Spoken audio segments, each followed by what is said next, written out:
Expliquez-nous, Nicolas, toute la semaine, programme contre programme, vous comparez les propositions de Marine Le Pen et d'Emmanuel Macron. Ce matin, l'écologie. Oui, l'écologie avec deux programmes que tout oppose, ou presque. On l'a vu hier, on l'a bien vu pendant le débat. Emmanuel Macron a lancé à Marine Le Pen qu'elle était climato-sceptique parce qu'elle remet en cause les objectifs des accords de Paris.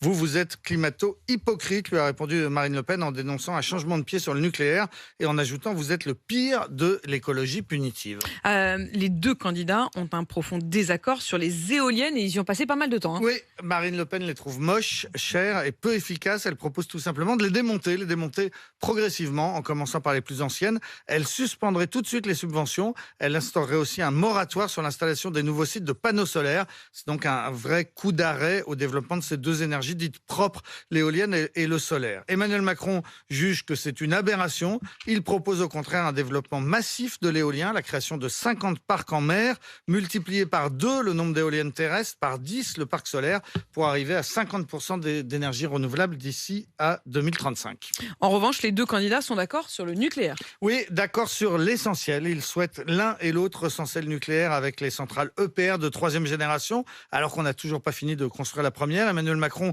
veut en commander 14 et Marine Le Pen 20 de ces centrales EPR. L'un et l'autre proposent aussi de prolonger jusqu'à 60 ans la vie des actuelles centrales nucléaires. Marine Le Pen voudrait en plus relancer la centrale de Fessenheim qui a été fermée par Emmanuel Macron au début du quinquennat. Mais Marine Le Pen, elle défend surtout le localisme. Oui, c'est de la toute première ligne de son programme. Elle veut une écologie de la joie de vivre pour les Français en France. Et cette écologie joyeuse pour les Français en France, eh bien, elle passe effectivement par la préférence nationale, c'est-à-dire préférer les produits français. Elle défend une écologie positive par opposition à l'écologie qui pratique la taxomanie, voire, je cite, le terrorisme climatique. Elle critique les experts du GIEC qui cherchent à nous faire avoir une mauvaise conscience. Elle se défend donc d'être climato-sceptique. Elle affirme qu'elle veut respecter les accords de Paris, mais elle ajoute à notre rythme, et ça change tout, puisque le respect des risques, c'est l'essentiel des accords de Paris. En fait, on a l'impression que la préférence nationale a simplement été repeinte en vert. Voilà.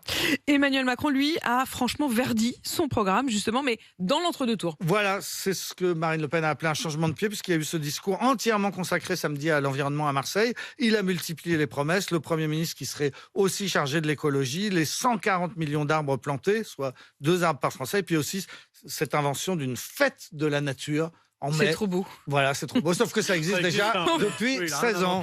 On va courir dans les chênes et s'embrasser sous les buis.